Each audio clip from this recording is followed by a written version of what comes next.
ನಮಸ್ಕಾರ ಗೆಳೆಯರೆ, ಪಾಠಶಾಲಾ ಯೂಟ್ಯೂಬ್ ಚಾನಲ್ಗೆ ಸ್ವಾಗತ. ಈ ದಿನ ನಿಮ್ಮ Raichur D C bank cut off ಯಾವಾಗ ಬಿಡ್ತಾರೆ ಅಂತ ಪರ್ಟಿಕ್ಯುಲರ್ ಡೇಟ್ ಪ್ರಕಟಣೆ ಆಗಿದೆ. ಆ ಡೇಟ್ ಹೇಳ್ತೀನಿ. ಅಲ್ಲಿಂದ ಆಚೆಗೆ ಒಂದು 10 ರಿಂದ 15 ದಿನ ಗ್ಯಾಪ್ ಇರುತ್ತೆ. ನಿಮ್ಮ ಇಂಟರ್ವ್ಯೂಗೆ. ದಯವಿಟ್ಟು ಕೂತ್ಕೊಂಡು ಓದ್ಕೊಳ್ಳಿ. ಕ್ಲಿಯರಾಗಿ ಹೇಳ್ತಾ ಇದ್ದೀನಿ, ಡೇಟ್ ಅನೌನ್ಸ್ ಆಗಿದೆ. ರಾಯಚೂರು ಡಿ ಸಿ ಬ್ಯಾಂಕ್ 1:5 ದಿನಾಂಕ ಪ್ರಕಟಣೆಯಾಗಿದೆ. ಯಾವಾಗ ಬಿಡ್ತೀವಿ ಅನ್ನೋ ದಿನಾಂಕ. ಮತ್ತೆ ಇನ್ನೇನೇನೋ ಹೇಳ್ಬೇಡ್ರಿ. ಕ್ಲಿಯರಾಗಿ ಹೇಳ್ತಾ ಇದ್ದೀನಿ, Raichur D C bank 1:5 cut off ಬಿಡುವ ದಿನಾಂಕ ಪ್ರಕಟವಾಗಿದೆ. ಮುಗೀತು, ಇದ್ರ ಕತೆ ಮುಗೀತು. ಇನ್ನು ಹಂಗೆ ಮುಂದೆ ಬಂದರೆ, ಇದು ಬಿಟ್ಟಾದ್ಮೇಲೆ ಏನು ಮಾಡಬೇಕು, ಬಿಡಲಿ, ಯಾರ್ಯಾರಿಗೆ ಲೆಟರ್ಸ್ ಬರ್ತವೆ, ಲೆಟರ್ದು ಒಂದಿನ ಹೇಳ್ತೀನಿ ಏನು ಮಾಡಬೇಕು ಅಂತ. ಸೊ ಇವಾಗ ದಯವಿಟ್ಟು ಯಾರ್ಯಾರು ಹೈಯೆಸ್ಟ್ ಸ್ಕೋರಿಂಗಲ್ಲಿದ್ದೀರಾ ದಯವಿಟ್ಟು ಕೂತ್ಕೊಂಡು ಓದಕ್ಕೆ ಸ್ಟಾರ್ಟ್ ಮಾಡಿರಿ. ಮೇಯ್ನ್ ಓದಬೇಕಾಗಿರೋದು ಜಿ ಕೆ ಪ್ಲಸ್ ನಿಮ್ಮ ಕನ್ಸರ್ನ್ ಸಬ್ಜೆಕ್ಟ್. ಯಾವ ಸಬ್ಜೆಕ್ಟ್ ಓದಿದ್ರೆ ಪಿ ಜಿನಲ್ಲಿ ಅಥವಾ ಡಿಗ್ರಿನಲ್ಲಿ ಆ ಸಬ್ಜೆಕ್ಟ್ ಓದ್ಕೊಳ್ರಿ. ಆ ಸಬ್ಜೆಕ್ಟ್ ನಾಲೆಡ್ಜ್ ಇರಬೇಕು. ಜಿ ಕೆ ಕಂಪ್ಲೀಟ್ ನಾಲೆಡ್ಜ್ ಇರಬೇಕು, ಪ್ಲಸ್ ಆ ಸಬ್ಜೆಕ್ಟ್ ನಾಲೆಡ್ಜ್ ಇದ್ದರೆ ಸಾಕು. ಅಷ್ಟು ನೋಡಿಕೊಂಡ್ರೆ ಸಾಕಾಗುತ್ತೆ. ಅರ್ಥ ಆಗುತ್ತಲ್ಲ. ಇನ್ನು ನಿಮ್ಮ ಕೋಆಪ್ರೇಟಿವ್ ಸಂಬಂಧಪಟ್ಟಂಗೆ ಹೇಳೋದು ಮರ್ತಿದ್ದೆ. ಕೋಆಪ್ರೇಟಿವ್ ಸಂಬಂಧಪಟ್ಟಂಗೆ ಕ್ವಶನ್ಸ್ ಟ್ಯಾಗ್ ಆಗ್ತವೆ. ಕ್ವಶನ್ಸ್ ಕೇಳ್ತಾರೆ, ಮರ್ತಿದ್ದೆ ಹೇಳೋದು. ಕೋಆಪ್ರೇಟಿವ್ ಸಂಬಂಧಪಟ್ಟಂಗೆ ಕ್ವಶನ್ಸ್ ತೆಗಿತಾರೆ. ಒಂದು 4-5 ಕ್ವಶನ್ಸ್ ಬಿದ್ದೇ ಬೀಳ್ತವೆ. ಕೋಆಪ್ರೇಟಿವ್ ಸಂಬಂಧಪಟ್ಟಂಗೆ ಕ್ವಶನ್ಸ್ ಬೀಳ್ತವೆ. ಕೋಆಪ್ರೇಟಿವ್ನ ಈಗಾಗಲೇ ಓದಿರ್ತಿರಲ್ಲ, ಇನ್ನೊಂದ್ಸತಿ ರಿವಿಷನ್ ಮಾಡ್ಕೊಳ್ರಿ. ಇನ್ನು ಎಕ್ಸಾಮಿನೇಷನ್ ಶಿಮೂಲ್ಗೆ ಹೋಗೋದಾದರೆ ಶಿಮೂಲ್ ನೋಡ್ತಾ ಹೋಗೋಣ. ಶಿಮೂಲ್ನ ಈ ಡೇಟ್ ಹೇಳ್ತೀನಿ, ಒಳಗಡೆ ಇದೆ ಸ್ಲೈಡು ಹೇಳ್ತೀನಿ. ಇನ್ನು ಶಿಮೂಲ್ ಮತ್ತು ಗ್ರಾಹಕರ ಮಾಮೂಲಿಕೆ 30 ಡೇಸ್ ಇರ್ಬೋದು. 30 ಡೇಸ್ ಇರ್ಬೋದು. ಕಾನ್ಸ್ಟಿಟ್ಯೂಷನ್ 25/25 ಹಾಕ್ಕೋಬೇಕು. Kannada 50 out of 50. ಕೋಆಪ್ರೇಟಿವ್ 75ಕ್ಕೆ 65 ಕ್ವಶನ್. ಇಷ್ಟನ್ನು ರೀಚ್ ಮಾಡಿಕೊಂಡು ಜಿ ಕೆ ರೆಕಾರ್ಡೆಡ್ ಕ್ಲಾಸಸ್ ಇದ್ದಾವೆ. ಪ್ಲಸ್ ಕಾನ್ಸ್ಟಿಟ್ಯೂಷನ್ನು, ಕನ್ನಡ, ಕೋಆಪ್ರೇಟಿವ್ ರೆಕಾರ್ಡೆಡ್ ಕ್ಲಾಸಸ್ ಇದ್ದಾವೆ. ಯಾರಿಗೆ ಅವಶ್ಯಕತೆ ಇದೆ ತಗೊಳ್ಳಿ. ಜಿ ಕೆ ಅಂತೂ ತಗೊಳ್ಳಿ. ಯಾಕೆ ಅಂದರೆ ಜಿ ಕೆನಲ್ಲಿ ಗೇಮ್ ಚೇಂಜ್ ಆಗೋದೇ. ಜಿ ಕೆನಲ್ಲಿ ಎಲ್ಲರ ಹತ್ರನೂ ನೋಟ್ಸ್ ಇದೆ. ಆಲ್ಮೋಸ್ಟ್ ಎಲ್ಲರೂ ತೊಗೊಬಿಟ್ಟಿದ್ದಾರೆ notes. Maximum number of copies ಹೋಗಿದ್ದಾವೆ. ಇನ್ನೂ ಮೆಸೇಜ್ ಮಾಡೋರು ಮಾಡ್ತಾನೆ ಇದ್ದೀರಾ. ಇನ್ನೂ ನೋಟ್ಸ್ ಬೇಕು ಅಂತ ಮೆಸೇಜಸ್ ಕಳಿಸ್ತಾನೆ ಇದ್ದೀರಾ. ದಯವಿಟ್ಟು ಡಿಸ್ಕ್ರಿಪ್ಷನ್ ಬಾಕ್ಸ್ ನೋಡಿ. ನಂಬರ್ ಆಫ್ ವಿಡಿಯೋಸ್ ಇದ್ದಾವೆ, ತುಂಬ ವಿಡಿಯೋಸ್ ಇದ್ದಾವೆ. ಅವೆಲ್ಲವನ್ನು ನೋಡಿ ಅದರಲ್ಲಿ ಕ್ವಶನ್ಸ್ ಬಂದಿದ್ದಾವೆ, ನಮ್ಮ ನೋಟ್ಸಿಂದ ಎಷ್ಟು ಕ್ವಶನ್ಸ್ ಬಂದಿದ್ದಾವೆ ಅಂತ ಕ್ಲಿಯರ್ ಆಗಿದೆ. ತದನಂತರದಲ್ಲಿ ಮೆಸೇಜ್ ಮಾಡಿ. ಅರ್ಥ ಆಗ್ತಿದೆಯಲ್ಲ. ಇಷ್ಟು ದಿನ ಏನು ಮಾಡ್ತಿದ್ರಿ ಗೊತ್ತಿಲ್ಲ. ಈಗ ರಶಪ್ ಆಗಿದೆ. ಈಗ ಎದ್ವಾ ರಶಪ್ ಆಗಿದೆ. ಈಗ ನಮಗೆ ಕಳಿಸಿ ಅಂತ ತುಂಬ ಮೆಸೇಜ್ ಬರ್ತಿದೆ, ಕಳಿಸ್ಕೊಡ್ತಾ ಇದ್ದೀವಿ. ಬಟ್ ಇಷ್ಟು ದಿನ ಏನು ಮಾಡ್ತಾ ಇದ್ರಿ ಅಂತ ಅಷ್ಟೇ ಕ್ವಶನು. ಓದಲಿಕ್ಕೆ ಇನ್ನೊಂದು ಮಂತ್ ಟೈಮ್ ಇದೆ. ರೆಕಾರ್ಡೆಡ್ ಕ್ಲಾಸಸ್ ತೊಗೊಂಡು ಓದಿ 1 ಮಂತ್. ಯಾಕೆ ಅಂದರೆ ಅದರಲ್ಲಿ ಹೇಳಿರ್ತೀನಿ ಏನು ಓದಬೇಕು ಏನು ಓದಬಾರ್ದು ಅಂತ. ನಿಮ್ಮ ಕಾನ್ಸ್ಟಿಟ್ಯೂಷನ್ ಎಷ್ಟು ಓದಬೇಕು ಅಷ್ಟೇ, ಎಕ್ಸಾಮಿನೇಷನ್ಗೆ ಎಷ್ಟು ಬೇಕು ಅಷ್ಟು ಕ್ಲಿಯರಾಗಿ ಹೇಳಿರ್ತೀನಿ. ಅದನ್ನು ಜಸ್ಟ್ ರೆಕಾರ್ಡೆಡ್ ಕ್ಲಾಸಸ್ ಇಟ್ಕೊಳ್ರಿ, ಆ ನೋಟ್ಸ್ ಇಟ್ಕೊಳ್ರಿ, ಜಸ್ಟ್ ಫಾಲೋ ಮಾಡಿರಿ, ಸಾಕಾಗುತ್ತೆ. ಯಾಕೆಂದರೆ ಟೈಮು ತುಂಬ ಶಾರ್ಟೇಜ್ ಇದೆ. ನೀವೇ ಓದಬೇಕು ಅಂದರೆ ಲೇಟ್ ಆಗುತ್ತೆ. ಅರ್ಥ ಆಗುತ್ತಲ್ಲ. ಕನ್ನಡನೂ ಅಷ್ಟೇ. ಏನು ಓದಬೇಕು, ಎಷ್ಟು ಓದಬೇಕು, ಹೆಂಗೆ ಓದಿದ್ರೆ ಎಲ್ಲಿಂದ ಬರುತ್ತೆ ಕ್ವಶನ್ಸು, ಯಾವ ರೀಸನಿಂದ ಬರುತ್ತೆ, ಹೆಂಗೆ ಬರುತ್ತೆ, ಯಾವ ಥರ ಬರುತ್ತೆ, ಪರ್ಟಿಕ್ಯುಲರಾಗಿ ಏನು ಬಾಯೆಟ್ ಮಾಡಬೇಕು, ಏನು ಬಾಯೆಟ್ ಮಾಡಬಾರ್ದು, ಯಾವುದನ್ನ ಹೆಂಗೆ ಜ್ಞಾಪನಕ್ಕೆ ಇಟ್ಕೋಬೇಕು, ಇವಿಷ್ಟು ಪರ್ಟಿಕ್ಯುಲರಾಗಿ ಹೇಳ್ತೀನಿ. ಅದು ಕನ್ನಡ ಕ್ಲಾಸಸ್ಸಲ್ಲಿ ಫುಲ್ ಸೆಷನ್ ಇರುತ್ತೆ. ಕನ್ನಡ ಕ್ಲಾಸಸ್ಸಲ್ಲಿ ಅದಿರುತ್ತೆ. ಕನ್ನಡ ನೋಟ್ಸ್ ಇಟ್ಕೊಳ್ಳಿ, ರೆಕಾರ್ಡೆಡ್ ಕ್ಲಾಸಸ್ ಇಟ್ಕೊಳ್ಳಿ, ಓದ್ಕೊಂಡು ಹೋಗ್ರಿ. ಕೋಆಪ್ರೇಟಿವ್ ಅಷ್ಟೇ, ರೆಕಾರ್ಡೆಡ್ ಕ್ಲಾಸಸ್ ಇಟ್ಕೊಳ್ಳಿ, ನೋಟ್ಸ್ ಇಟ್ಕೊಳ್ಳಿ, ಓದ್ಕೊಂಡು ಹೋಗ್ರಿ. ಬೇಗ ಮುಗಿಯುತ್ತೆ. ಎಷ್ಟು ಬೇಗ ಮುಗಿಯುತ್ತೆ ಗೊತ್ತಾ? 30 ಡೇಸಲ್ಲಿ ಕಣ್ಣು ಮುಚ್ಕೊಂಡು ಮುಗಿಸ್ಬೋದು. ಏನು ಹೇಳ್ತೀನಿ ಆ ಮೆಥಡನ್ನು ಫಾಲೋ ಮಾಡಿರಿ. ಕೊನೆಯ ಕ್ಷಣದ ತಯಾರಿಗೆ ಇಷ್ಟು ಮಾಡ್ಕೊಂಡ್ರೆ ಸಾಕಾಗುತ್ತೆ. ಅರ್ಥ ಆಗುತ್ತಲ್ಲ. ಒಂದು ಕ್ಲಿಯರ್ ಆಯಿತು. ನೋಟ್ಸ್ ಅವಶ್ಯಕತೆ ಇದೆ, ಈ ನಂಬರ್ ಕಾಂಟ್ಯಾಕ್ಟ್ ಮಾಡಿರಿ. ಇನ್ನು ರೆಕಾರ್ಡೆಡ್ ಕ್ಲಾಸಸ್ ಅವೈಲಬಲ್ ಇದೆ. ಯಾವುದ್ಯಾವ್ದು ಅವೈಲಬಲ್ ಇದೆ? Constitution, Kannada, cooperative, G K ಇದಿಷ್ಟು ಅವೈಲಬಲ್ ಇದೆ. ಯಾರಿಗಾರ ಅವಶ್ಯಕತೆ ಇದ್ದರೆ ತಗೊಂಡು ಹೋದ್ರಪ್ಪ, ಒಳ್ಳೇದಾಗಲಿ. ಅರ್ಥ ಆಗ್ತಿದೆಯಲ್ಲ. ಇನ್ನು ರಾಯಚೂರು ಡಿ ಸಿ ಬ್ಯಾಂಕ್ ಇಂಟರ್ವ್ಯೂಗೆ ಏನು ಓದಬೇಕು ಪ್ಲಸ್ ಡೇಟ್ ನೋಡ್ತಾ ಹೋಗೋಣ. ಕ್ಲಿಯರ್ ಆಗಿ ಇಲ್ಲಿದೆ ನೋಡ್ರಪ್ಪ. 26ನೇ ಮಾರ್ಚ್ಗೆ ನಿಮ್ಮ 1:5 ಲಿಸ್ಟ್ನ ಬಿಡ್ತಾರೆ. 1:5 ಲಿಸ್ಟ್ನ ಬಿಡ್ತಾರೆ. ಯಾವಾಗ? 26 ಮಾರ್ಚಿಗೆ ಬಿಡ್ತಾರೆ. ಮತ್ತೆ ಅದೇ ಮೆಸೇಜಸ್ ಮಾಡಬೇಡ್ರಿ. 26 ಮಾರ್ಚಿಗೆ ಬಿಡ್ತೀವಿ ಅಂತ ಅವರೇ ಅನೌನ್ಸ್ ಮಾಡಿಬಿಟ್ಟಿದ್ದಾರೆ. ನೀಟಾಗಿ ಅಚ್ಚುಕಟ್ಟಾಗಿ ಮಾಡ್ಕೊಂಡು ಹೋಗ್ತಾ ಇದ್ದಾರೆ. ತುಂಬ ಅಚ್ಚುಕಟ್ಟಾಗಿ ಹೋಗ್ತಾ ಇದೆ, ಅದ್ಭುತವಾಗಿ ಹೋಗ್ತಾ ಇದೆ. ನೀಟ್ ಕ್ಲಿಯರ್ ಆಗಿದೆ. ಅರ್ಥ ಆಗ್ತಿದೆಯಲ್ಲ. ಪ್ರತಿಯೊಂದು ಅನೌನ್ಸ್ ಮಾಡ್ತಾ ಇದ್ದಾರೆ. ಇಲ್ಲಿ ನೀಟಾಗಿ ಕಾಣಿಸ್ತಾ ಇದೆಯಲ್ಲ. 26 ಮಾರ್ಚು 1:5 ಲಿಸ್ಟ್ ಅನೌನ್ಸ್ ಆಗುತ್ತೆ. ನಿಮ್ಮ 1:5 ಲಿಸ್ಟ್ 26 ಮಾರ್ಚಿಗೆ ಬಿಡ್ತಾರೆ. ಅದನ್ನು ನೋಡ್ಕೊಳ್ರಿ. ಅಲ್ಲಿಂದ ಮೇ ಬಿ ಒಂದು ಅಂದಾಜು 10 ರಿಂದ 15 ದಿನ ಗ್ಯಾಪ್ ಇರುತ್ತೆ ಇಂಟರ್ವ್ಯೂಗೆ. ಎಷ್ಟು ದಿನ ಗ್ಯಾಪ್ ಇರುತ್ತೆ? 10 ರಿಂದ 15 ದಿನ ಗ್ಯಾಪ್ ಇರುತ್ತೆ ಇಂಟರ್ವ್ಯೂಗೆ. ಆ ಇಂಟರ್ವ್ಯೂ ಗ್ಯಾಪ್ನಲ್ಲಿ ಜಿ ಕೆ ಓದ್ಕೊಳ್ಳಿ, ಜಿ ಕೆ ಓದಬೇಕು, ಜಿ ಕೆ ಗೊತ್ತಿದ್ರೆ ಓದ್ಕೊಳ್ರಿ. ಸ್ಟ್ಯಾಟಿಕ್ ಜಿ ಕೆ ಓದಬೇಕಮ್ಮ, ಸ್ಟ್ಯಾಟಿಕ್ ಜಿ ಕೆ ಓದಬೇಕು plus current affairs based G K ಓದಬೇಕು ಪ್ಲಸ್ ಕರೆಂಟ್ ಅಫೇರ್ಸ್. ಇದಿಷ್ಟು ಓದ್ಕೊಂಡ್ರೆ ಎಲ್ಲ ಎಕ್ಸಾಮ್ಗೂ ಆಗುತ್ತೆ, ಇಂಟರ್ವ್ಯೂಗೂ ಆಗುತ್ತೆ, ಶಿಮೂಲ್ಗೂ ಆಗುತ್ತೆ. ಶಿಮೂಲ್ಗೂ ಇದು ಓದಬೇಕು 25 ಮಾರ್ಕ್ಸ್ಗೆ, ಗ್ರಾಹಕರ ಮಾಮಂಡಲಕ್ಕೆ 25ಕ್ಕೆ ಓದಬೇಕು, KPSC ಓದಬೇಕು, KA ಓದಬೇಕು, ಎಲ್ಲದಕ್ಕೂ ಈ ಸ್ಟ್ಯಾಟಿಕ್ ಜಿ ಕೆ ಪ್ಲಸ್ ಈ ಪೋರ್ಷನ್ ಓದಲೇಬೇಕು. ಜಿ ಕೆ ಅಂತಕ್ಕಂಥ static G K, current affairs, current affairs ಬೇಸ್ಡ್ನ ಓದಲೇಬೇಕು, ಇಂಟರ್ವ್ಯೂಗೂ ಓದಲೇಬೇಕು. ಕ್ಲಿಯರ್? ಇಂಟರ್ವ್ಯೂಗೂ ಓದಬೇಕು. ನೋಟ್ಸು ರೆಡಿ ಇದೆ, ರೆಕಾರ್ಡೆಡ್ ಕ್ಲಾಸಸ್ಸು ರೆಡಿ ಇದೆ. ಯಾರಿಗಾರ ಅವಶ್ಯಕತೆ ಇದ್ದರೆ ತಗೊಂಡು ಓದ್ಕೊಳ್ಳಿ. ಅರ್ಥ ಆಗುತ್ತಲ್ಲ? ಕಂಪಲ್ಸರಿ ಇದೆ, ಹುಷಾರು. ಇದು ಸ್ಕೋರಿಂಗು ಇಲ್ಲೇ ಡಿಸೈಡ್ ಆಗೋದು, ಜಿ ಕೆನಲ್ಲೇ ಡಿಸೈಡ್ ಆಗೋದು. ಪಕ್ಕ ಹೇಳ್ತಾ ಇದ್ದೀನಿ. ನೋಟ್ಸ್ ಎಲ್ಲ ಕಡೆ ಡಿಸ್ಟ್ರಿಬ್ಯೂಷನ್ ಆಗೋಗಿದೆ, ಎಲ್ಲ ಕಡೆ ಹೊರಟೋಗಿದೆ ನೋಟ್ಸು. ಎಲ್ಲರದು ಒಂದೇ ಸ್ಕೋರಿಂಗ್ ಕಾಣಿಸ್ತಾ ಇದೆ, ಎಲ್ಲರದು ಒಂದೇ ಸ್ಕೋರಿಂಗ್ ಕಾಣಿಸ್ತಾ ಇದೆ. ನಿಮ್ಮ ಸ್ಕೋರ್ ಲಿಸ್ಟ್ ನೋಡಿದ್ರೆ ಎಲ್ಲರದು ಒಂದೇ ಸ್ಕೋರಿಂಗ್ ಕಾಣಿಸ್ತಾ ಇದೆ. ಅರ್ಥ ಆಗ್ತಿದೆಯಾ? ಸ್ಟೂಡೆಂಟ್ಸು ತುಂಬ ಜಾಸ್ತಿ ಜನ ಇದ್ದಾರೆ, 3,000 to 5,000 ಪೀಪಲ್ ರೀಚ್ ಆಗಿದೆ ನೋಟ್ಸು. ಮಾರ್ಕ್ಸು ಸ್ಟ್ಯಾಗ್ನೇಷನ್ ಆಗಿ ನಿಂತ್ಕೊಂಡ್ಬಿಟ್ಟಿದೆ. ಜಿ ಕೆ ಆ್ಯಂಡ್ ಇಂಗ್ಲೀಷು ಬಿಟ್ಟಿರಲಿಲ್ವಲ್ಲ, ಇಂಗ್ಲೀಷ್ ಫುಲ್ ಬಿಟ್ಟಿಲ್ಲ. ನಿಮ್ಮ ನಿನ್ನೆ ನಡೆದಂಥ G K V K FD ಎಕ್ಸಾಮ್ಸಲ್ಲಿ ಇಂಗ್ಲೀಷಲ್ಲಿ ಏನು ಪೋರ್ಷನ್ ಕೊಟ್ಟಿದ್ದೋ ಅದರಿಂದನೇ ಕ್ವಶನ್ಸ್ ಬಂದಿದ್ದಾವೆ. ಚೆಕ್ ಮಾಡ್ಕೋಬೋದು, ಯಾರು ಬರ್ತಿದ್ರೆ ಚೆಕ್ ಮಾಡ್ಕೊಳ್ರಿ. ನಾನು ವಿಡಿಯೋ ಮಾಡಾಕ್ತೀನಿ, ಲೇಟ್ ಆಗುತ್ತಮ್ಮ, ಲೇಟ್ ಆಗುತ್ತೆ. ಇದು ಯಾವುದು ರೆಕಾರ್ಡೆಡ್ ಕ್ಲಾಸಸ್ ಇದ್ದಾವೆ, ಅದಕ್ಕೋಸ್ಕರ ಲೇಟ್ ಆಗುತ್ತೆ ಅಂತೇಳಿ ಅದನ್ನು ಹಾಕಿಲ್ಲ, ಅದನ್ನು ಹಾಕ್ತೀನಿ. ಪ್ಲಸ್ ಕನ್ನಡ 25+ ಕ್ವಶನ್ಸ್ ಬಂದಿದ್ದಾವೆ, ಅದು ವಿತ್ ಪ್ರೂಫ್ ಹಾಕ್ತೀವಿ. ಯಾವುದು ಬಾಯಿ ಮಾತಲ್ಲ, ಯಾವುದು ಬೇಡ, ವಿತ್ ಪ್ರೂಫ್ ಹಾಕ್ತೀವಿ. ಸ್ವಲ್ಪ ಲೇಟ್ ಆಗುತ್ತೆ, ಯಾಕೆಂದರೆ ರೆಕಾರ್ಡೆಡ್ ಕ್ಲಾಸಸ್ನವರು ತುಂಬ ಮೆಸೇಜಸ್ ಮಾಡ್ತಾ ಇದ್ದಾರೆ, ಅರ್ಜೆಂಟ್ ಕಳಿಸಿ ಅಂತ. ಗಾಬರಿ ಮಾಡ್ಕೊಬೇಡ್ರಪ್ಪ. ಪ್ರತಿದಿನ 10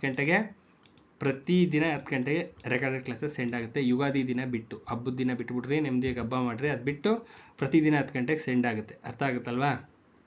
ಈಗಾಗಲೇ ರೆಕಾರ್ಡೆಡ್ ಕ್ಲಾಸಸ್ ತುಂಬ ಜನ ತೊಗೊಂಡಿದ್ದೀರಾ, ದಯವಿಟ್ಟು ಶೇರ್ ಮಾಡಿಬಿಡ್ರಪ್ಪ. ಕೂತ್ಕೊಂಡು ಓದ್ಕೊಡ್ರಿ, ಕಾಪಿರೈಟ್ ಆಗುತ್ತೆ. ಗೊತ್ತಿರೋದು ಹೇಳಿದ್ದೀನಿ, ಕಾಪಿರೈಟ್ ಅಂತ ಆ್ಯಕ್ಟ್ ಇದೆ, ಸಮಸ್ಯೆ ಆಗುತ್ತೆ. ನೋಟ್ಸ್ ಶೇರ್ ಮಾಡಿದ್ರೂ ಅಷ್ಟೇ ಸಮಸ್ಯೆ ಆಗುತ್ತೆ. ಯಾರೋ ಮಾಡಿದ ನೋಟ್ಸ್ನ ಯಾರೋ ಶೇರ್ ಮಾಡೋಂಗಿಲ್ಲ, ಕಾಪಿರೈಟ್ ಬರುತ್ತೆ. ಕ್ಲಿಯರ್? ಇದು ಚಾನಲ್ದು, ಅರ್ಥ ಆಗ್ತಿದೆಯಲ್ಲ? ಯೂಟ್ಯೂಬ್ ಚಾನಲ್ದಿದು. ಬೇರೆಯವ್ರೇನಾದ್ರು ಮಾಡಿ ಸಿಗಾಕೊಂಡ್ರೆ ಒಂದು 3,000 to 5,000 ಜನ ವಿದ್ಯಾರ್ಥಿಗಳಿದ್ದಾರೆ ನಮ್ಮ ಕಡೆಯಿಂದ. ಎಲ್ಲಿಂದನಾದ್ರು ಮೆಸೇಜ್ ಯಾರಾದರೂ ಈ ಥರ ತೊಗೊಂಡಿದ್ದಾರೆ ಅಂತ ಏನಾದ್ರು ಗೊತ್ತಾಯಿತು ಅಂದರೆ ಕಾಪಿರೈಟ್ ಬರುತ್ತೆ, ಸಮಸ್ಯೆ ಆಗುತ್ತೆ. ಗೊತ್ತಿರೋದು ಹೇಳಿದ್ದೀನಿ, ಗೊತ್ತಿಲ್ಲ ಅಂದರೆ ತಿಳ್ಕೊಳ್ಳೋದ್ರಲ್ಲಿ ತಪ್ಪೇನಿಲ್ಲ. ನಿಮ್ಮ ಪಾಡಿಗೆ ನೀವು ಕೂತ್ಕೊಂಡು ಓದ್ಕೊಳ್ರಪ್ಪ. ಆಥರೈಸ್ ಪರ್ಸನ್ಸ್ ನಾವು ಇಲ್ಲಿದ್ದೀವಿ. ನೀವೇನೇನೇ ಶೇರ್ ಮಾಡೋದು ಅದೆಲ್ಲ ಮಾಡಬಾರ್ದು, ಅದೆಲ್ಲ ಪಕ್ಕಾ ಅಫೆನ್ಸ್ ಆಗುತ್ತೆ. It's A clear cut offence. ಅರ್ಥ ಆಗ್ತಿದೆಯಲ್ಲ? ಚಾನಲ್ದಿದು, ಇದು ಯೂಟ್ಯೂಬ್ ಆಥರೈಸ್ ಯೂಟ್ಯೂಬ್ ಚಾನಲ್ದು ನೋಟ್ಸು. ಗೊತ್ತಿರೋದು ಹೇಳಿದ್ದೀನಿ, ಮುಂದೆ ಆಗೋ ಅನಾಹುತಕ್ಕೆ ನಾನು ಹೊಣೆ ಅಲ್ಲ. ಕೂತ್ಕೊಂಡು ಓದ್ಕೊಡ್ರಿ. ಇನ್ನು 10 ರಿಂದ 15 ದಿನದಲ್ಲಿ ಕ್ಲಿಯರ್ ಆಗುತ್ತೆ. ಅರ್ಥ ಆಯ್ತಲ್ಲ? ಇನ್ನು ನಿಮಗೆ ಇನ್ನೇನು ಉಳಿದಿದೆ, ಇಲ್ಲೇ ನೋಡ್ರಪ್ಪ. 26ನೇ ತಾರೀಕು ಅಂದರೆ ಕೂತ್ಕೊಂಡು ಓದ್ಕೊಳ್ಳಿ. ಇನ್ನೊಂದು 10 ದಿನ ಟೈಮ್ ಇದೆ ಅಂತ ಅನಿಸುತ್ತೆ. 10 days ಟೈಮ್ ಇದೆ ಇದು ಬಿಡಲಿಕ್ಕೆ. 10 ಆದಮೇಲೆ ಮತ್ತೆ ಇದಕ್ಕೆ ಇತ್ಲಾಗ ಇನ್ನೊಂದು 10-15 ದಿನ ಸಿಗುತ್ತೆ. ಒಟ್ಟು 20-25 ದಿನ ಸಿಗುತ್ತೆ. ಜಿ ಕೆ ಓದ್ಕೊಳ್ಳಿಕ್ಕೆ ಸಫಿಷಿಯೆಂಟ್ ಆಗುತ್ತೆ. ಕ್ಲಾಸಸ್ ಇರುತ್ತೆ. ಅವಶ್ಯಕತೆ ಇದ್ದರೆ ತೊಗೊಂಡು ಓದ್ಕೊಳ್ರಿ. ಅರ್ಥ ಆಗುತ್ತಲ್ಲ? ಇನ್ನು ಶಿಮೂಲ್ನವರು 10 days ಸ್ಪ್ಲಿಟ್ ಮಾಡಿ 10 days ಕನ್ನಡ, ಕಾನ್ಸ್ಟಿಟ್ಯೂಷನ್ನು, ಕೋಆಪ್ರೇಟಿವ್ ಅಂದರೆ ಫೋಲ್ಡರ್ ಬರುತ್ತಲ್ಲ full, KMF cooperative 1959 act 3,000 question ಬೇಕು. ಇದಿಷ್ಟು ಮುಗಿಸ್ಕೊಳ್ರಿ. ತದನಂತರದಲ್ಲಿ ಜಿ ಕೆ ಪ್ರತಿದಿನ 2 ಅವರ್ ರೆಕಾರ್ಡೆಡ್ ಕ್ಲಾಸಸ್ ಇರುತ್ತೆ. ಜಸ್ಟ್ ಹಾಕೊಂಡು ಕೇಳ್ರಿ ಅಷ್ಟೇ. ಪ್ರತಿದಿನ ಅವತ್ತಿಂದ ಅವತ್ತು ಕೇಳ್ರಿ, 2 ರಿಂದ 3 ಸತಿ ಕೇಳ್ರಿ, ಸಾಕಾಗುತ್ತೆ, ಸಫಿಷಿಯೆಂಟ್ ಆಗುತ್ತೆ ಜಿ ಕೆ ಕ್ಲಾಸಸ್ಸು. ಇನ್ನು ಇಂಗ್ಲೀಷ್ ಕಾಣಿಸ್ತಾ ಇದೆಯಲ್ಲ, ಇಂಗ್ಲೀಷ್ ಅಥೆಂಟಿಕೇಟೆಡ್ ಮೆಟೀರಿಯಲ್ ನಮ್ಗೆ ಕೊಟ್ಟಿರ್ತಕ್ಕಂಥ ಟಾಪಿಕ್ಕು ಏನಿಲ್ಲ ಅಂದರೂ ಒಂದು 8 ರಿಂದ 10 ಮಾರ್ಕ್ಸ್ಗೆ ಆರಾಮ್ಸೆ ಬರುತ್ತಪ್ಪ. 8 ರಿಂದ 10 ಮಾರ್ಕ್ಸ್ ಅವೇ ಬರ್ತವೆ. ಫಸ್ಟ್ ಬಯಾಟ್ ಮಾಡಿರಿ. ಪ್ರತಿದಿನ ಒಂದು 10 ಓಡಿಸು, 10 ಆದರೂ 20 ಆದರೂ ಸರಿ, ನಿಮ್ಮ ಅನುಕೂಲ. ನಿಮ್ಗೆ ಹೆಂಗೆ ಕನ್ವೀನಿಯನ್ಸ್ ಇದೆ ಆ ಥರ ಮಾಡ್ಕೊಳ್ರಿ. ಮಾಡಿಕೊಂಡು ಅಚ್ಚುಕಟ್ಟಾಗಿ ಓದ್ಕೊಳ್ರಿ. ಮಾಡ್ಕೊಂಡು ಏನು ಮಾಡಬೇಕು, ಅಚ್ಚುಕಟ್ಟಾಗಿ ಕೂತ್ಕೊಂಡು ಓದ್ಕೊಳ್ರಿ. ಇನ್ನು ರೆಕಾರ್ಡೆಡ್ ಕ್ಲಾಸಸ್ ತೊಗೊಳೋದ್ರಿಂದ ಏನು ಅಡ್ವಾಂಟೇಜ್ ಏನಾಗುತ್ತಪ್ಪ ಅಂದರೆ, ಕೋಆಪ್ರೇಟಿವ್ ನೋಟ್ಸ್ ಇಟ್ಕೋಬೇಕು ಪಕ್ಕದಲ್ಲಿ, ರೆಕಾರ್ಡೆಡ್ ಕ್ಲಾಸ್ ಆನ್ ಮಾಡ್ಕೋಬೇಕು, ರೆಕಾರ್ಡೆಡ್ ಕ್ಲಾಸ್ ಕೇಳಬೇಕು, ಅದೇ ಥರ ಓದಬೇಕು.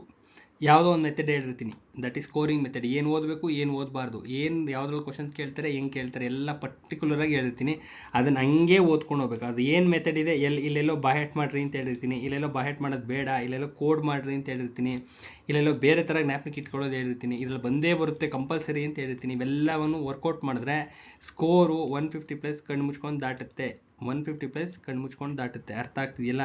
ಕನ್ನಡ ಓದಲಿಕ್ಕೆ ಮೆಥಡ್ ಇದೆ, ಓದಲಿಕ್ಕೆ ಪರ್ಟಿಕ್ಯುಲರ್ ಮೆಥಡ್ ಇದೆ. ಅರ್ಥ ಆಗ್ತಿದೆ? ಒಂದೊಂದು ಚಾಪ್ಟರ್ ಒಂದೊಂದು ಥರ ಬರ್ತವೆ. ಸಂಧಿ ಓದೋ ವಿಧಾನನೇ ಬೇರೆ, ಸಮಾಸಗಳು ಓದೋ ವಿಧಾನನೇ ಬೇರೆ, ಶಾರ್ಟ್ಕಟ್ಸ್ ಇರ್ತವೆ. ಅವೆಲ್ಲನೂ ಹೆಂಗೆ ಜ್ಞಾಪಕ ಇಟ್ಕೋಬೇಕು, ಹೆಂಗೆ ಓದೋರು ಏನೇನಾಗುತ್ತೆ, ಎಕ್ಸಾಮಿನೇಷನ್ ಬಿಡಿಸೋ ವಿಧಾನ ಹೆಂಗೆ, ಕ್ಲಿಯರಾಗಿ ಹೇಳಿರ್ತೀನಿ. ಅದನ್ನ ಹಂಗೆ ಫಾಲೋ ಮಾಡಿರಿ ಅಷ್ಟೇ. ಅದನ್ನು ಫಾಲೋ ಮಾಡೋದು ವೆರಿ ಈಸಿ. ಅರ್ಥ ಆಗ್ತಲ್ಲ? ಕ್ಲಾಸಸ್ ತೊಗೊಂಡ್ರೆ ಕನ್ನಡ 3ರಿಂದ 4 ದಿನದಲ್ಲಿ ಮುಗಿಸ್ಬೋದು. 3ರಿಂದ 4 ದಿನ ಅದ್ರ ಹಣೆ ಬರ ಅಷ್ಟೇ. ಕ್ಲಾಸಸ್ ತೊಗೊಂಡ್ರೆ, ಇಲ್ಲ ಅಂದರೆ ಓದ್ತಾನೆ ಇರ್ತೀರ. ಅರ್ಥ ಆಗುತ್ತಲ್ಲ? ಸಾಹಿತ್ಯನೂ ಅಷ್ಟೇ. ಎಲ್ಲಿಂದ ಬರುತ್ತೆ, ಹೆಂಗೆ ಬರ್ತವೆ, ಹೆಂಗೆ ಜ್ಞಾಪಕ ಇಟ್ಕೋಬೇಕು, ಎಲ್ಲಿ ತೆಗಿಯೋ ಸಾಧ್ಯತೆ ಇದೆ ಎಲ್ಲ ಹೇಳ್ತಾ ಇರ್ತೀವಿ. ಅರ್ಥ ಆಗುತ್ತಲ್ಲ? ಪ್ರತಿಯೊಂದು ಹೇಳ್ತಾ ಇರ್ತೀವಿ. ಇನ್ನು ನಿಮ್ಮ ಕನ್ನಡ ಆಯಿತು, ಕಾನ್ಸ್ಟಿಟ್ಯೂಷನ್ ಅಷ್ಟೇ. ಕಾನ್ಸ್ಟಿಟ್ಯೂಷನ್ ಅಪ್ಡೇಷನ್ ಡಿಸೆಂಬರ್ವರೆಗೂ ಇದೆ ಅಷ್ಟೇ. Current affairs based updation January to December ಇದೆ. ಲಾಸ್ಟ್ 2025 ಬಗ್ಗೆ ಮಾತಾಡ್ತಾ ಇದ್ದೀನಿ. ಲಾಸ್ಟ್ ಜನವರಿ ಟು ಡಿಸೆಂಬರ್ ಮಾತ್ರ ಇದೆ.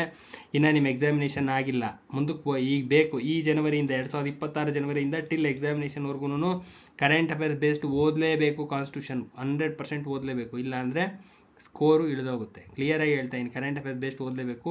ನಿಮ್ಮ ಕಾನ್ಸ್ಟಿಟ್ಯೂಷನ್ ಕ್ಲಾಸಸ್ಸಲ್ಲಿ ಅಪ್ಡೇಷನ್ ಸಿಗುತ್ತೆ, ಫುಲ್ ಅಪ್ಡೇಟ್ ಆಗಿರುತ್ತೆ. ಅವಶ್ಯಕತೆ ಇದ್ದರೆ ಜಾಯ್ನ್ ಆಗಿ ಫಸ್ಟ್ ಓದ್ಕೊಳ್ಳಿ. ಅಚ್ಚುಕಟ್ಟಾಗಿ ಕೂತ್ಕೊಂಡು ಓದ್ಕೊಂಡು ಒಳ್ಳೆ ಸ್ಕೋರ್ ಮಾಡ್ಕೊಂಡು ಬನ್ನಿ. ಸ್ಕೋರ್ ಏನಿದ್ರು 150+ ಇರಬೇಕು. 150+. ಯಾರ್ಯಾರು ರೆಕಾರ್ಡೆಡ್ ಕ್ಲಾಸ್ ತೊಗೊಂಡಿದ್ದೀರಾ ಪ್ಲಸ್ ನೋಟ್ಸು 2 ತೊಗೊಂಡಿದ್ದೀರಾ, ಇವ್ರದ್ದು 150+ ಇರಬೇಕು ಸ್ಕೋರಿಂಗು. 150+ ಇದ್ದರೆ ಸೆಲೆಕ್ಷನ್ ಇದರಲ್ಲಿ ಟಾಪಲ್ಲಿ ಇರ್ತೀರಪ್ಪ. ಯಾವುದರಲ್ಲಿ? ಇಂಟರ್ವ್ಯೂಗೆ ಟಾಪಲ್ಲಿ ಇರ್ತೀರಾ. ಸೊ ಇದು ಪ್ಲಸ್ ಆಗುತ್ತೆ, 100% ಪ್ಲಸ್ ಆಗುತ್ತೆ. ಅರ್ಥ ಆಗ್ತಿದೆಯಲ್ಲ? ನೋಟಿಫಿಕೇಷನ್ಸು ಯಾವೂ ಕಾಣಿಸ್ತಾ ಇಲ್ಲ, ಇನ್ನೂ ಯಾವೂ ಕಣ್ಣಿಗೆ ಯಾವೂ ಕಾಣಿಸ್ತಿಲ್ಲ. ಅಪ್ರೂವಲ್ ಆಗಿದ್ದಾವೆ, ಇನ್ನೂ ಯಾವೂ ಕಾಣಿಸ್ತಿಲ್ಲ. ಎಲೆಕ್ಷನ್ಸು ಅಂತ ಇದ್ದಾರೆ. ಸೊ ಅದಕ್ಕೋಸ್ಕರ ಇರೋನ ಯಾವೂ ಬಿಡಬೇಡ್ರಿ. ಯಾವುದೇ ಒಂದು ಅದು ಇದು ಅಂತಲ್ಲ, ಯಾವುದೂ ಬಿಡಬೇಡ್ರಿ. ಯಾವುದೇ ಒಂದು ಸಣ್ಣ ಎಕ್ಸಾಮು ಬಿಡ್ಕೊಡ್ದು. ಪ್ರತಿಯೊಂದು ಎಕ್ಸಾಮ್ಸು ಅಟೆಂಡ್ ಮಾಡಬೇಕು. ಅದು ಬಿಟ್ಟೆ ಇದು ಬಿಟ್ಟೆ ಅಂತ ಕತೆ ಹೇಳ್ಬಾರ್ದು. ಅರ್ಥ ಆಗ್ತಿದೆಯಲ್ಲ? ಕೂತ್ಕೊಂಡು ಅಚ್ಚುಕಟ್ಟಾಗಿ ಓದ್ಕೊಳ್ರಿ. ಟೈಮ್ ಟೇಬಲ್ ಇರಲಿ. ಅರ್ಥ ಆಗ್ತಿದೆಯಲ್ಲ? ಸ್ಮಾರ್ಟ್ ವರ್ಕ್ ಮಾಡಿ, ಹಾರ್ಡ್ ವರ್ಕ್ ಬೇಡ. ಫುಲ್ಲು ಸ್ಮಾರ್ಟ್ ವರ್ಕ್ ಇರಲಿ, ಕಂಪ್ಲೀಟ್ ಸ್ಮಾರ್ಟ್ ವರ್ಕ್ ಇರಲಿ. ರೆಕಾರ್ಡೆಡ್ ಕ್ಲಾಸಸ್ ಯಾರ್ಯಾರು ತೊಗೊಂಡಿದ್ದಾರೆ, ಮ್ಯಾಕ್ಸಿಮಮ್ ನಂಬರ್ ಆಲ್ಮೋಸ್ಟ್ ನಮ್ಮ ಸ್ಟೂಡೆಂಟ್ಸ್ ತೊಗೊಂಡಿದ್ದಾರೆ ರೆಕಾರ್ಡೆಡ್ ಕ್ಲಾಸಸ್ಸು. ರೆಕಾರ್ಡೆಡ್ ಕ್ಲಾಸ್ ಇನ್ಯಾರು ಉಳಿದಿರೋರು ಇದ್ದರೆ, ಯಾರಿಗಾರು ಅವಶ್ಯಕತೆ ಇದ್ದರೆ ತೊಗೊಳ್ರಿ. ರೆಕಾರ್ಡೆಡ್ ಕ್ಲಾಸಸ್ ಕೇಳಬೇಕು, ಆ ನೋಟ್ಸ್ ಓದಬೇಕು. ಪಕ್ಕದಲ್ಲಿರ್ತಕ್ಕಂಥ ನೋಟ್ಸ್ನ ಓದ್ಕೊಂಡು ಹೋಗ್ಬೇಕು. ಇದು ಪ್ರೊಸೀಜರು. ರೆಕಾರ್ಡೆಡ್ ಕ್ಲಾಸ್ ಒಂದು ಚಾಪ್ಟರ್ ಕೇಳಬೇಕು, ಏನೋ ಹೇಳಿರ್ತೀನಿ ಅದನ್ನ ಇಲ್ಲಿ ಇಂಪ್ಲಿಮೆಂಟ್ ಮಾಡಬೇಕು. ಅರ್ಥ ಆಗುತ್ತಲ್ಲ? ಹೇಳಿರೋದನ್ನ ಇಂಪ್ಲಿಮೆಂಟ್ ಮಾಡ್ತಾ ಹೋದರೆ ಮುಗೀತು. ಸ್ಕೋರಿಂಗು, ನಿಮ್ಮ ಎಕ್ಸಾಮಿನೇಷನ್ ಸ್ಕೋರಿಂಗು ಕಣ್ಣೆದುರುಗಡೆನೇ ಕಾಣುತ್ತೆ. ಒಳ್ಳೇದಾಗ್ಲಪ್ಪ, ದೇವ್ರು ಒಳ್ಳೇದು ಮಾಡಲಿ. ಡಿಸ್ಕ್ರಿಪ್ಷನ್ ಬಾಕ್ಸಲ್ಲಿ ನಂಬರ್ ಆಫ್ ವಿಡಿಯೋಸ್ ಇದ್ದಾವೆ. ದಯವಿಟ್ಟು ವಿಡಿಯೋಸ್ನ ನೋಡಿದೆ ಮೆಸೇಜಸ್ ಮಾಡಬೇಡಿ. ಅಷ್ಟೊಂದು ಜನ ಮೆಸೇಜ್ ಮಾಡಿದ್ದೀರಾ ನೋಟ್ಸ್ ಬೇಕು ಅಂತ, ಬಟ್ ಒಬ್ರೂ ನೋಡ್ದಂಗೆ ಕಾಣಿಸ್ತಾ ಇಲ್ಲ. ಒಬ್ರೂ ನಿಮ್ಮ ಯಾವುದು ಡಿಸ್ಕ್ರಿಪ್ಷನ್ ಬಾಕ್ಸ್ ವಿಡಿಯೋಸ್ನ ನೋಡ್ದಂಗೆ ಕಾಣಿಸ್ತಾ ಇಲ್ಲ. ಸುಮಾರು ಕ್ವಶನ್ಸ್ ಇದ್ದಾವೆ ಅದರಲ್ಲಿ. ಅವೆಲ್ಲ ಕ್ವಶನ್ಗೂ ಉತ್ತರ ಅಲ್ಲಿದೆ. ಅಷ್ಟೊಂದು ಜನ, ಒಂದು 50-60 ಮೆಸೇಜಸ್ ಇನ್ನೂ ಉಳಿದಿದ್ದಾವೆ. ಅರ್ಥ ಆಗುತ್ತಲ್ಲ? ನೋಟ್ಸ್ ಬೇಕು ಅಂತ. ಅದಕ್ಕೆ ನೀವು ಮಾಡಬೇಕಾಗಿರೋದು ಅಂದರೆ ಡಿಸ್ಕ್ರಿಪ್ಷನ್ ಬಾಕ್ಸ್ಗೆ ಹೋಗಬೇಕು. ಫಸ್ಟು ದಯವಿಟ್ಟು ಡಿಸ್ಕ್ರಿಪ್ಷನ್ ಬಾಕ್ಸ್ಗೆ ಹೋಗಿ ಅಲ್ಲಿ ಚೆಕ್ ಮಾಡ್ಕೊಳ್ಳಿ. ಅಲ್ಲಿ ಚೆಕ್ ಮಾಡಿ ಎಲ್ಲ ನೋಟ್ಸು, ಎಲ್ಲ ಮಾಹಿತಿನೂ ಸಿಗುತ್ತೆ. ಯಾವ್ಯಾವ ಎಕ್ಸಾಮ್ಸಲ್ಲಿ ಎಷ್ಟೆಷ್ಟು ಬಂದಿದ್ದಾವೆ, ಎಲ್ಲ ಸ್ಯಾಂಪಲ್ ನೋಟ್ಸ್ ಬೇಕು ಅಂತ ಸುಮಾರು ಜನ ಕೇಳಿದ್ದಾರೆ, ಸ್ಯಾಂಪಲ್ ತೋರಿಸಿ ಅಂತ. ಇದರಲ್ಲೆಲ್ಲ ಇದಾವಲ್ಲಪ್ಪ, ಪ್ರತಿಯೊಂದೂ ವಿತ್ ದಾಖಲೆ ಸಮೇತ ಹಾಕಿದ್ದೀವಿ, ಪ್ರೂಫ್ ಸಮೇತ ಇದೆ. ಅರ್ಥ ಆಗುತ್ತಲ್ಲ? ಆ ಪ್ರೂಫ್ಸ್ನ ಎಲ್ಲ ಅಲ್ಲೇ ಇದ್ದಾವೆ, ಅದೆಲ್ಲ ಚೆಕ್ ಮಾಡ್ಕೋಬೇಕು. ತದನಂತರದಲ್ಲಿ ಮೆಸೇಜ್ ಮಾಡಿರಿ, ನೋಟ್ಸ್ನ ಕಳಿಸ್ಕೊಡ್ತಕ್ಕಂಥ ವ್ಯವಸ್ಥೆ ಮಾಡ್ತೀವಿ. ರೆಕಾರ್ಡೆಡ್ ಕ್ಲಾಸಸ್ನ ಇಟ್ಕೋಬೇಕು, ನೋಟ್ಸ್ನ ಓದ್ಕೋಬೇಕು. ಇದು ಐಡಿಯಲ್ ಮೆಥಡ್. ಎಲ್ಲ ಸೆಲೆಕ್ಷನ್ ಆಗಿ ಬನ್ನಿ. ಎಲ್ಲರಿಗೂ ಒಳ್ಳೇದಾಗಲಿ ಅಂತ ಹೇಳ್ತಾ 26ನೇ ತಾರೀಕಪ್ಪ 1:5 26. ಒಳ್ಳೇದಾಗಲಿ. ಇಲ್ಲಿಗೆ ಎಂಡ್ ಮಾಡ್ತಾಯಿದ್ದೀನಿ. ನಾಳೆ ಇನ್ನೊಂದು ವಿಡಿಯೋ ಜೊತೆ ಬರ್ತೀನಿ. ಪ್ಲಸ್ ಪ್ರತಿದಿನ 10 ಗಂಟೆಗೆ ವಿಡಿಯೋಸ್ ಸೆಂಡ್ ಆಗುತ್ತೆ. ಒಳ್ಳೇದಾಗಲಪ್ಪ.